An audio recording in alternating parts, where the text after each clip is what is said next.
M S news کی ناظرین السلام علیکم۔ امید ہے کہ آپ لوگ سب خیریت سے ہوں گے۔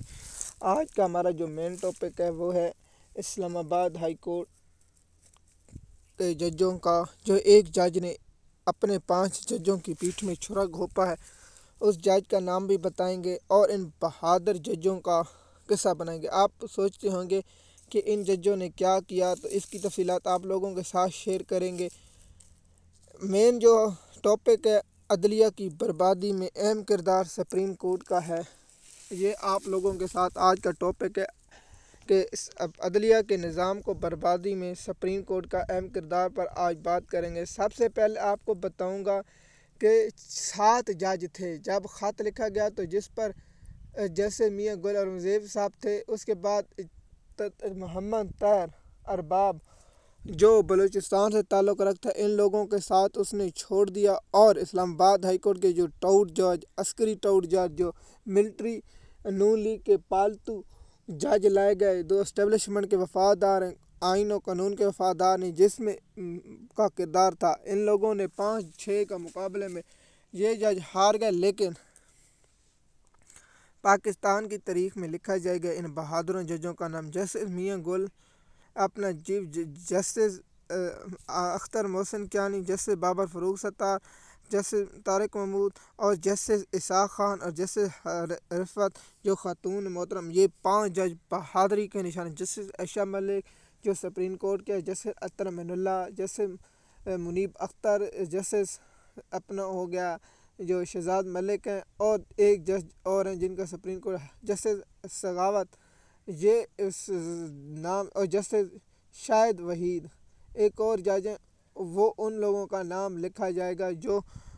تاریخ میں یاد رکھا جائے گا۔ باقی تمام ججوں جو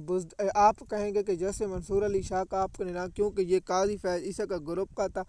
قاضی فیض عیسیٰ کے گروپ کی وجہ سے یہ آج جو عدلیہ میں ہو رہا ہے، اس کا سب سے بڑا جو اس لاہور ہائی کورٹ میں جو جسٹس عالم نیلا لگن، اس میں قاضی یحییٰ اپنا منصور علی شاہ کا بھی اہم کردار تھا۔ اسلام آباد ہائی کورٹ کے آزاد ججوں کو اب تہوار کے ساتھ لگایا گیا، لیکن آپ کہتے ہیں نا کہ اب ان لوگوں کو چاہیے تھا کہ یہ کچھ نہ کچھ کرتے رہتے، لیکن آج عدلیہ میں جو ہو رہا ہے، اس میں سب سے جو بڑا کردار ہے یحییٰ آفریدی، قاضی فیض عیسیٰ، جسٹس جمال مندوخیل، جسٹس امین خان، جسٹس حسن رضوی، یہ اہم، اور جسٹس محمد علی مظہر، یہ بہت اہم اور سب سے جو بڑا اسلام آباد ہائی کورٹ کو برباد کر کے جانے والا جج ہے جسٹس عامر فاروق کو آپ کسی صورت نہ بھولیں۔ ان لوگوں نے عدلیہ کا جو بیڑا غرق کیا، وہ آپ اور قوم کے سامنے ان لوگوں نے جو عدلیہ کا حال کیا، وہ آپ لوگوں کو معلوم ہے کہ عدلیہ میں جو اس وقت ناانصافی ہے۔ سب سے مین مقصد ہے کہ عمران خان کا کیس، کیا 8 ماہ سے عمران خان کا کیس کیا عمران خان جھکا؟ کیا عمران خان کا 2 سال مقرر ہو گیا؟ کیا عمران خان کو آپ جھکا پائیں گے؟ اس کا جواب ہے نہیں۔ عمران خان صاحب جیل میں فٹ ہیں، اور عمران خان جیل میں رہنا پسند کریں گے۔ تو عدلیہ کو اب 1 سال ہونے والا ہے جب قاضی فیض عیسیٰ سے جان چھوٹی،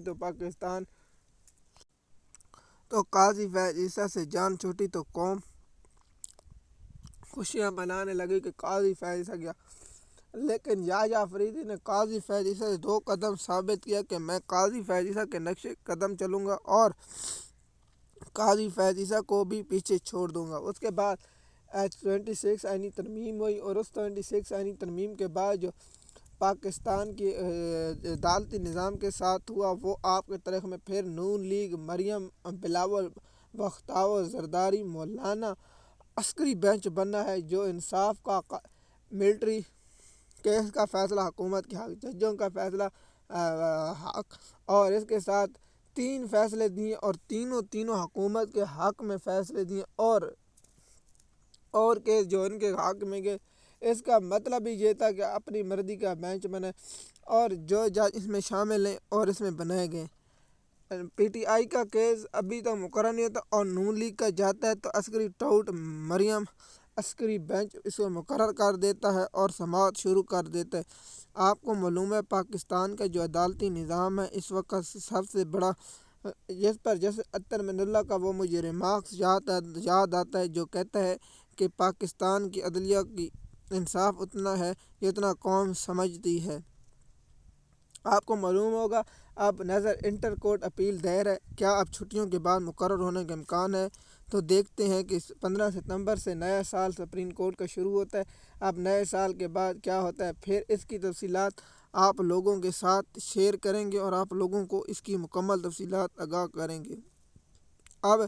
جو اسلام آباد ہائی کورٹ میں جو رول بنے ہیں وہ بے فضول ہیں، وہ صرف کوئی اصول نہیں جب تک اسٹیبلشمنٹ چاہے گی سے کنٹرول۔ اب ججوں اور وکیلوں اور جو بار کا الیکشن آنے والا ہے اس پر الگ ٹاپک بنائیں گے۔ اب وکیلوں میں جذباتی کیڑا دوڑے گا اور جذباتی کیڑے دوڑنے کے بعد جو حالات ہوں گے وہ آپ لوگوں کے ساتھ شیئر کریں گے کہ اصل کیڑا کیا ہے اور یہ کیا چاہتے ہیں۔ مزید معلومات کے لیے اب ہمارے یوٹیوب چینل تاکہ آپ کو آنے والی خبریں ملتی رہے۔ شکریہ۔